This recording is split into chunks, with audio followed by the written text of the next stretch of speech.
نورو دغه کس د خبرو د تایید لپاره وویل دغه هلک له دې ځایه وباسئ او موږ چمتو نه یو چې له دې زیات یو ماشوم پر موږ حکومت وکړي هغه وباسئ. د مردوک د معبد ستر کاهن زما د مرۍ کاپتا لور ته اشاره وکړه او ویې ویل اوس موږ وتوانیدو یو بالغ او هوښیار پاچا پیدا کړو او هغه به خپل پاچا غوره کړو چې د عقل او د شتمنۍ په فکر پر موږ حکومت وکړي.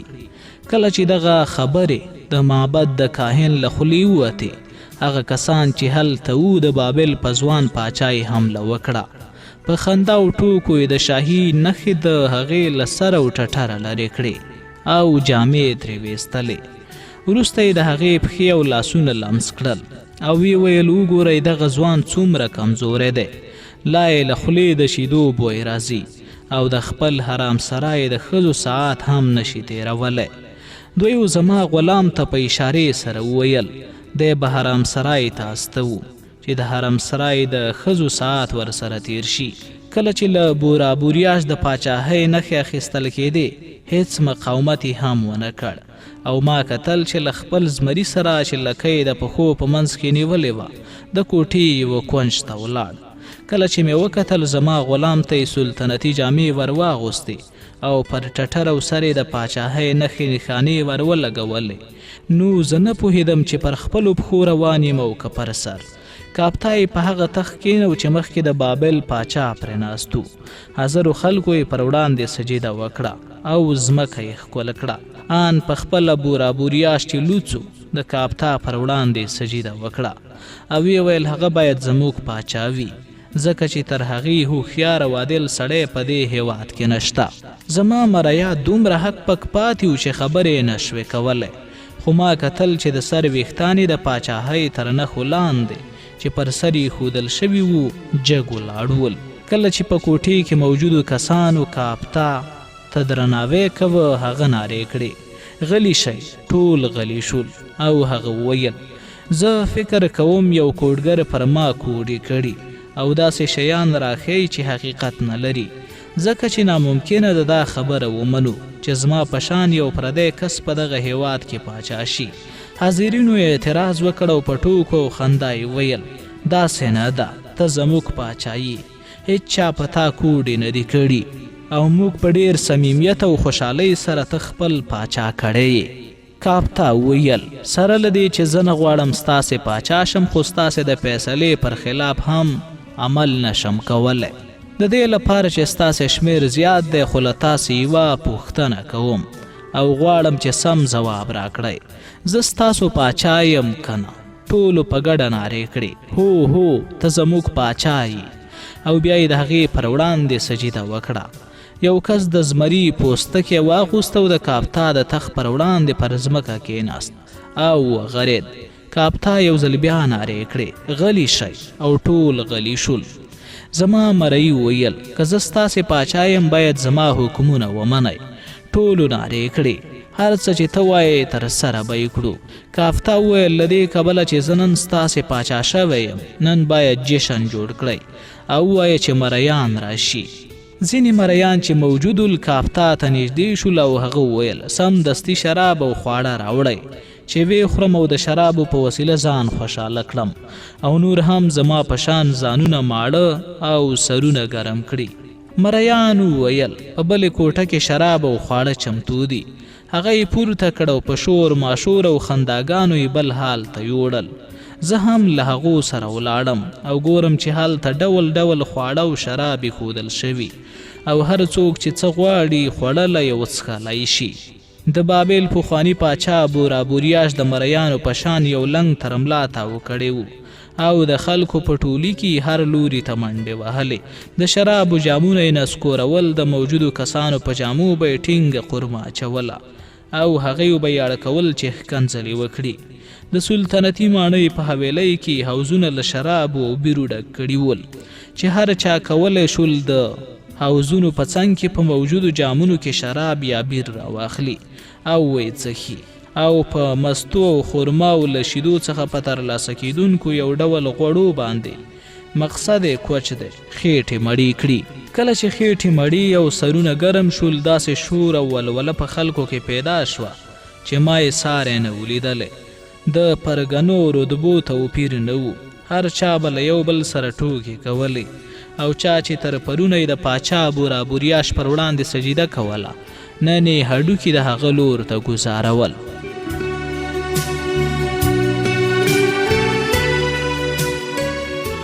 بورابوریاش به هم خندل او بیرته به یې هډوکی د هغه چا پر لور ګزار کړ چې دی به یې پرې ویشتی و.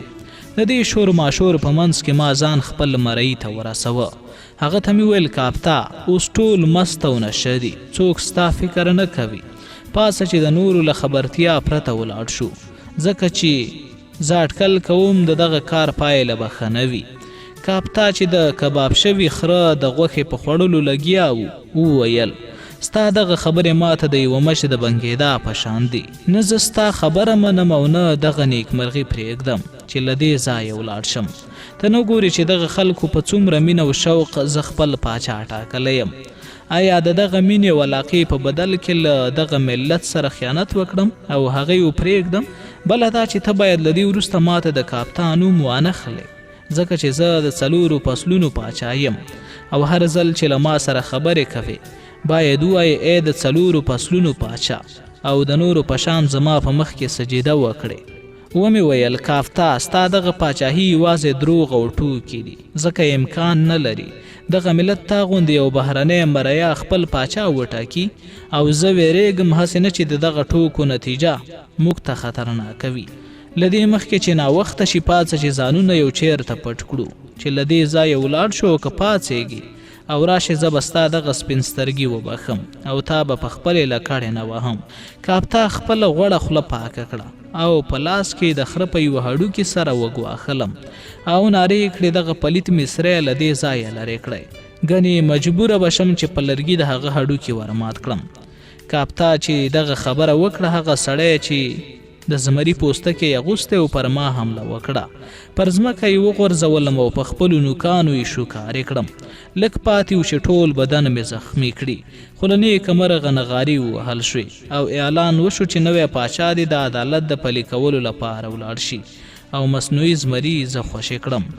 د بابل عدالت خونه محکمه سلطنتي ماڼۍ ته نږدې وه، او کله چې د کاپتا هلته د عدالت د پلي کولو لپاره بوت، نو د دې لپاره چې له دغه مسؤلیته ځان خلاص کړي وویل زه د بابل د قاضیانو په عدالت ډاډه یم، غوره دا ده چې هغې د پخوا په شان عدالت وچلوي.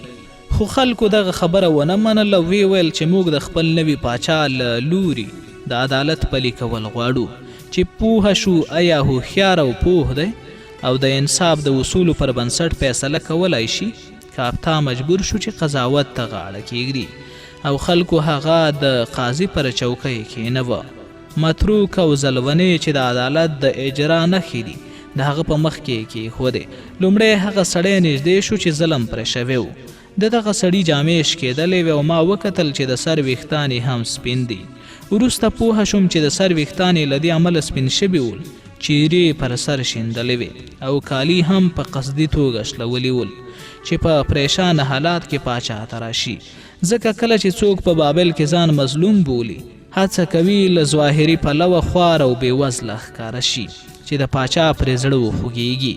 سړی زما د مرۍ په مخ کې پر ځمکه پرېوت، ځمکه یې ښکل کړه، ویې ویل ای د 4 فصلونو پاچا، نن ستا په شان بل څوک عادل او هوښیار نشته، ځکه خو له تا څخه د عدالت تمه لرم.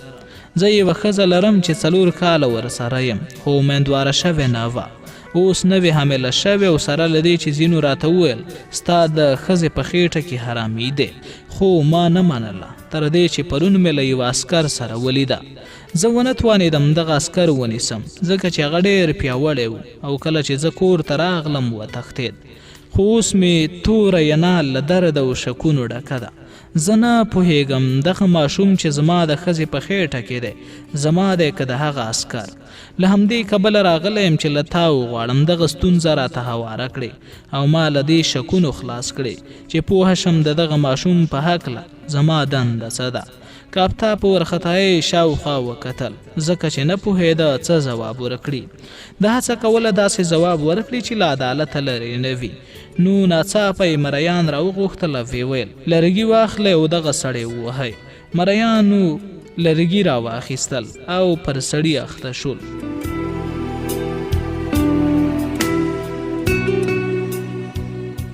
تر دې وروسته چې هغه یې ووهه سړي خلکو ته وویل ایا زما په اړه د پاچا فیصله عادلانه وه؟ ظلم هم پر ما شوی و او باید وهل شوی هم زه وی. خلکو چې دغه خبره واورېده له کاپتا یې توضیحات وغوښتل او ویې پوښتل ای د 4 فصلونو پاچا ولې دې د دغه سړي د وهلو حکم وکړ؟ کاپتا وویل یو سړی چې دومره احمق وي د وهلو وړ دی، ځکه دا د منلو وړ ده چې یو سړی خپله کرونده چې ښه فصل کوي همداسې پرېږدي او تخم پکې ونه کري. کله چې بل څوک د احسان او ترحم له مخې راځي او په دې پټي کې تخم کري نو بیا دې راشي او شکایت وکړي چې ولې نورو د ده په ځمکه کې تخم کرلی دی. خو که شړه ځمکه له نورو وغواړي چې پکې تخم وکري آیا باید کرونده ملامته کړو؟ البته د دې کبله ښځه ګرمه نه ده چې له بل سړي سره یې اړیکې نیولې دي، ځکه چې دغه سړي د ښځې غوښتنه پوره نه کړی شوه او هغه یې پر یوې شاړې ښځې بدله کړې وه. خلکو چې دغه خبرې واورېدې د شاباس غږونه یې وکړل او د کاپتا پوهه او هوښیاري یې وستایله. بیا یو بوډا کاپتا ته نږدې شو او ویې ویل ای د 4 فصلونو مالکه، زه ستا او د دغې ستنې پر وړاندې چې د بابل قوانین پرې لیکل شوي د عدالت اجرا غواړم او شکایت مې دا دی په دې وروستیو کې ما د کوڅې په څنډه کې کور جوړ کړ، خو هغه خټګر چې زما کور یې په ټیکې جوړ کړ زه یې تېرېستلم. خراب توکي د کور په ودانۍ کې وکارول او کور یې ښه مضبوط جوړ نه کړ. کله چې دغه کور وران شو یو لاروی هم پکې ووژل شو. اوس د دغه لاروي قربانیان له ما څخه تاوان غواړي په داسې حال کې چې ما ګناه نه ده کړې. زما برخلیک څه دی او د دغه مړه شوي لاروي خپلوانو ته څه ووایم؟ کاپتا فکر وکړ او ویل دغه موضوع چې تا یاده کړه ډېره پیچلې ده. بیا یې د بابل له قاضیانو څخه چې هلته موجود ول وپوښتل په دې اړه قانون څه وایي؟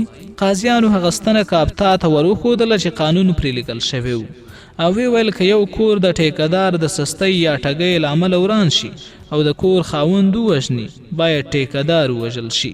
که د کور له ورانېدو وروسته د کور مالک زوی ووژني باید د ټیکهدار زوی د کور د خاوند د زوی د قتل په تور ووژل شي.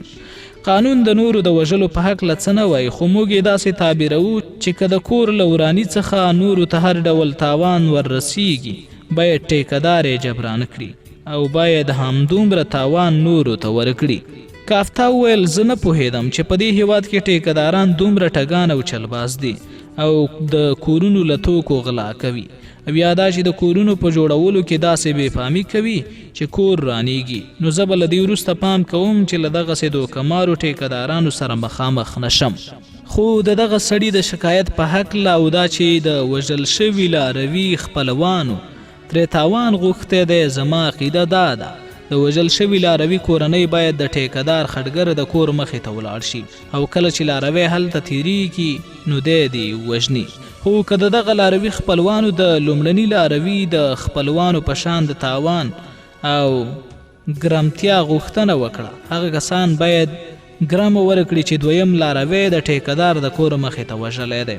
د اصلي مجرم په هکله زما نظر دا دی چې په دغې پیښې کې هیڅوک د هغه لاروي په اندازه ګرم نه دي چې د دغه بې بنسټه او سست کور له څنګه تېرېده، ځکه هیڅ هوښیار کس د هغه کور له مخې نه تېرېږي چې اډانې سستې وي او ممکنه ده وران شي. له هغې وروسته اصلي تورن همدا بوډا دی چې دلته راغلی وایي چې کور یې وران شوی دی. دغه سړی له دې امله مجرم دی چې کله دی چې د بابل اوسیدونکی د ټول عمر په همدغه هیواد کې اوسېدلی او بوډا شوی، خو لا هم نه پوهېده چې په بابل کې باید د کور جوړول یوه ټیکهدار ته ونه سپارل شي، ګنې باید په تمه وي چې په لومړنۍ میاشت کې کور روان شي.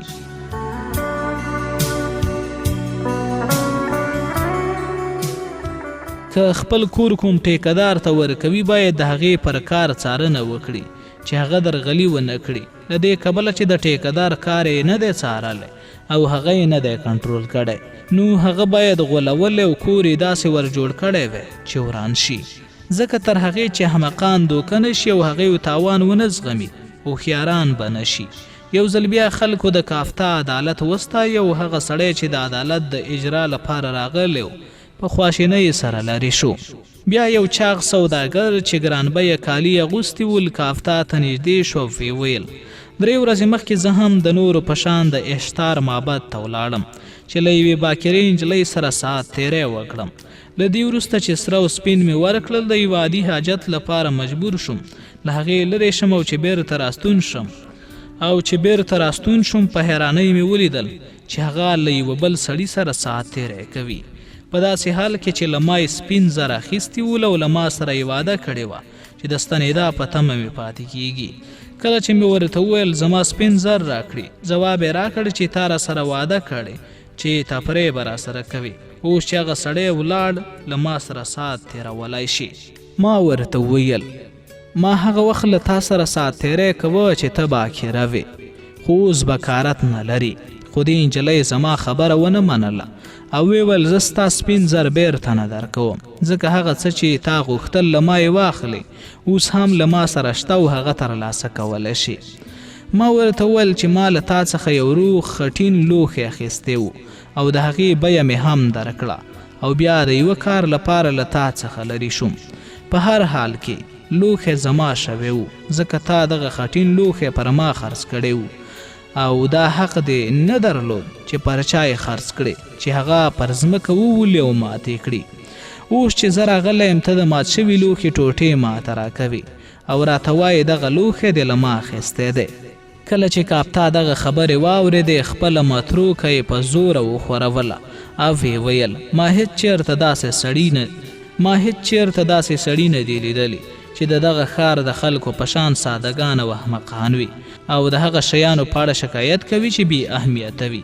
ای سوداګاره که ته د یوې تازه میوې لپاره بازار ته ولاړ شي کله چې میوه واخلې سمدستي خورې که نه څو ورځې یې پرېږدې بیا څو شپې وروسته ورستنېږي او وایي ولې دغه میوه چې ما اخیستې ده ورسته او شیته شوې ده. یوه ځوان او باکره نجلۍ هم لکه تازه میوه داسې ده کله چې چا واخیسته باید ژر یې وخوري. خو که یې ځوانه نجلۍ پرېښود او ترې ولاړ او د راستنېدا پر وخت یې ولیدل چې د هغې میوه خرابه شوې یا ستا په وینا خټین لوښی مات شوی دی باید شکایت ونه کړي.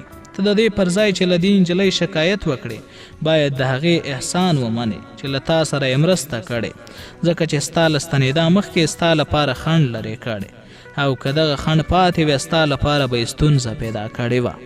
خو هغې دغه زحمت بل چاته پرېښود چې ته له ستونزې پرته ورسره ساعت تېر کړې. د دې معلومیږي چې ته کم عقل سړی او د تازه میوې په قدر نه پوهیږي. زه تا محکوموم چې له دې وروسته تل له ماتو شویو لوښو سره ساعت تېر کړې. بیا هم خلکو د ستاینې نارې ووهلې او د کاپتا پوهه او عقل یې وستایه. زما مرئي قاضیانو ته په خطاب کې وویل نن ما په کافي اندازه عدالت اجرا کړ اوس ستړی شوی یم باید استراحت وکړم او که نور شکایت کوونکي پیدا شول باید قاضیان د هغې شکایتونه حل کړي. د دغه سوداګر شکایت زه متوجه کړم چې یو پاچا یم او په حرام سرای کې 400 ښځې لرم باید ولاړ شم او ورسره ساعت تېر کړم. زه له هغې سره د تفریح لپاره ځان وړ بولم ځکه چې خوړو پیاوړی کړی یم او پر دې سربیره له هغې وروسته چې د 4 فصلونو سلطان شوم فوقالعاده ځواک راپکې پیدا شوی چې حتی په ځوانۍ کې مې داسې ځواک نه درلود. خلکو په ډېرې خوشحالۍ سره کافتا د حرام سرای پر لور بوت.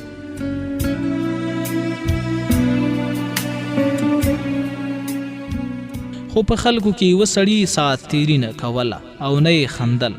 هغه بورابوریا شو ځان یې ما ته راورسوه او یې ویل سینوها ته ډاکټر یې او حرام سرای ته ننوتی شي ورشه او مه پرېږده چې ستا مریا زما ښځو ته لاس وروړي ځکه که دغه کار یې وکړ نن ماښام به د هغې پوستکی ترې وباسم او پوست به یې پر دیواله کېږدم چې وچ شي. خو که زما د ښځو پر لور لاس اوږد نه کړي د هغه مرګ به اسانه کړم او زه وایم چې داسې ووژنم چې شکنجه نه شي. ما وویل بورابوریاش هر څه چې ته وغواړې زه به یې ترسره کړم خو زه له دې امله ډېر خفه یم چې تا د مریانو په جامو کې وینم. زما یې نه او توری له غمونو ډک دی ځکه دا نشم زغملی چې خلک دې تا سپک کړي او یا درته سپکې سپوري وایي. بورا بوریاش وویل نن د سترو درواغو یعنې د درواغو د پاچا ورځ ده. پر دغې ورځ یو کس د بابل د پاچا په توګه ټاکل کیږي، خو د هغه پاچاهي تر یوې ورځې زیاته نه وي او د بابل ټولو اوسېدونکي پر دې خبرو پوهیږي. خو کله چې زه او ته خبرې کوو ستا مریا د حرام سرای پر لور ځي. زه ویرېږم چې هغه زما ښځو ته لاس وانچوي.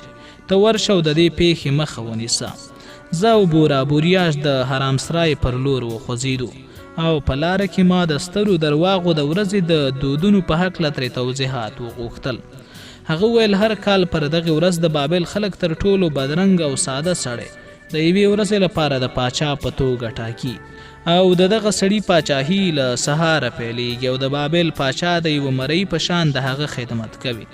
پر دغې ورځ دغه موقتي پاچا هر څه چې وغواړي ترسره کوي. ما چې ستا مریا ولید چې ډېر بدرنګ او احمق دی، ومې ویل چې هغه د یو ورځني سلطنت لپاره انتخاب کړی. ما وپوښتل له دې وروسته چې دغه ورځ پای ته ورسیږي له دغه موقتي او یو ورځني پاچا سره څه کوئ؟ بورا بوریاش وویل کله چې دغه ورځ پای ته ورسي هماغه ډول چې سهار ناڅاپه هغه د بابل پاچا شو، په څو شیبو کې د لمر لوېدو پر وخت هغه وژني او د هغه د وژلو فرمان د بابل پاچا یعنې زه ورکوم. که دغه سړی چې د یوې ورځې پاچا کیږي په یوې ورځې کې څوک مړ او ژوبل نه کړي یا د چا ښځه او شتمني د ځان نه کړي، د لمر لوېدو په وخت کې د هغه په شرابو کې زهر اچول کیږي او هغه ته یې ورکوي چې له خوارۍ پرته مړ شي. خو که په دې یوې ورځې کې له خپل قدرته ناسمه استفاده وکړه، په دې بڼه کې به زه په سخت شکنجې سره مړ کړم. پخوا یو ځل په همدې ورځ د بابل حقیقي پاچا چې د نورو په شان په ساتیریو بوختو د یوې ترخې شوروا د خوړلو له امله چې خلکو به ویل زهر پکې اچول شوي وو، د دې نړۍ سترګې پټې کړې او هغه بدرنګه و کمعقل سړی چې د یوې ورځې لپاره د بابل پاچا شوی و، د حقیقي پاچا له مړینې وروسته 36 کاله د بابل پاچا و. له همدې امله زه نن د خوړو او څښاک په وخت کې ډېر احتیاط کوم چې د نوموړي پاچا په برخلیک اخته نه شم. کله چې زه او بورا بوریاش د حرام سرای دروازې ته ورسېدو، ما ولیدل چې کافتا په داسې حال کې چې له پوزې یې وینه څاڅې وي یوازینۍ سترګه یې پړسېدلې له هغه ځایه راووت. ما وویل کافتا په تا څه شوي؟ ژوبل شوی؟ کافتا وویل وګوره په حرام سرای کې له ما سره څه وکړل. زه زیاته کړه کله چې زه حرام سرای ته ننوتم پوهه شوم چې دوی غواړي زړې تورې او چاغې وینځې ماته راکړي. ما وویل چې له هغې وکرکه کوم او د یوې ځوانې او ښکلې ښځې پر لور روان شوم، خو هغې ښځې لکه زمری پر ما حمله وکړه او په خپلو بوټانو یې په سترګو او پوزې وهلم چې سترګه مې وپړسېده او له پوزې مې وینه روانه شوه. کله چې بورا بوریاش زما د مرۍ خبره واورېده، داسې وخندل چې پر ځمکه د لوېدو له ویرې زما په مټ تکیه وکړه. کافتا وویل سنوها زه جرأت نشم کولی چې حرام سرای ته ننوځم ځکه چې دغه ښځه لیونۍ شوې ده او که حرام سرای ته ننوځم ما به ووژني. ته حرام سرای ته ولاړ شه او د هغې جمجمه سوری کړه چې د هغې په سر کې ننوتلی او رانکاری روح ترې راوځي او زه یې په غېږه کې ونیولی شم، ځکه که دغه ښځه لیونۍ نه وی نو پر ما به یې حمله نه کوله، ځکه زه اوس د هغې پاچا یم او دا حق لرم چې هغه خپله خور کړم. بورا بوریاش ما ته وویل سنوها ورشه وګوره چې په حرام سرای کې څه تېرېږي او کومې ښځې پر دغه احمق حمله کړې ده. نن چې د درواغو د پاچا ورځ ده زه حرام سرای ته نشم ننوتلی، خو ته چې ډاکټر یې هر چېرته ان حرام سرای ته ننوتی شي. زه فکر کوم هغې ښځې چې ستا پر مرۍ حمله کړې یوه پیغله ده چې نوې ما ته راوستې ده او ما غوښتل چې هغه د ځان کړم، خو لا هم لکه د وحشیانو غوندې ده او زه په تمه یم چې هغه ارامه شي. ما نه غوښتل چې حرام سرای ته ننوځم، خو بورا بوریاش دومره ټینګار وکړی چې د هغې غوښتنه مې ومنله او حرام سرای ته ننوتم. خواجګان پوهېدل چې زه ډاکټر یم، زما مخه یې ونه نیوله. ما ولیدل چې په حرام سرای کې بې نظمي ده او یو شمېر زړو ښځو سینګارونه کړي چې د دروغو د پاچا د جشن پر ورځ ساعت تیر کړي. زه یې چې ولیدم له ما یې د کافتا پوښتنه کوله او ویل چې زموږ چاغه وزه چېرته ولاړه او ولې صبر ونه کړی چې له موږ سره مستي وکړي.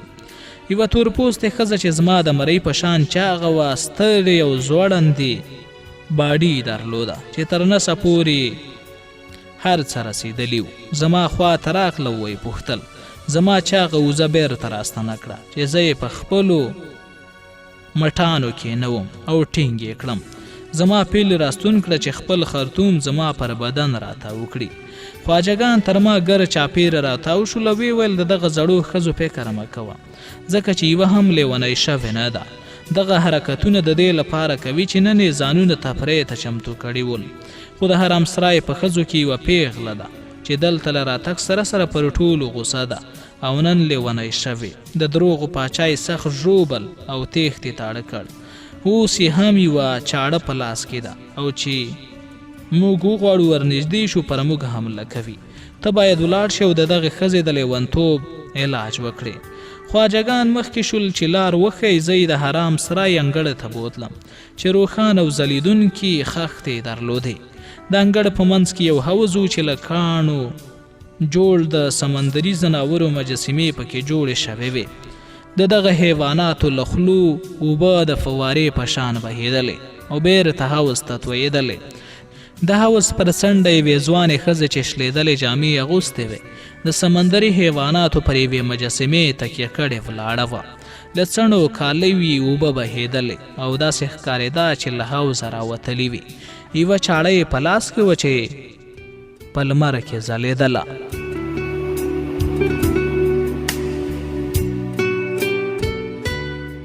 کله چې زه ورنږدې شوم هغې ځوانې نجلۍ چې له خواجګانو سره د جنګ په وخت کې کمیس شلېدلی و یو څه وویل خو خواجګانو ډېر شور ماشور جوړ کړی و او د فوارو د بهېدلو غږ هم اوچت و.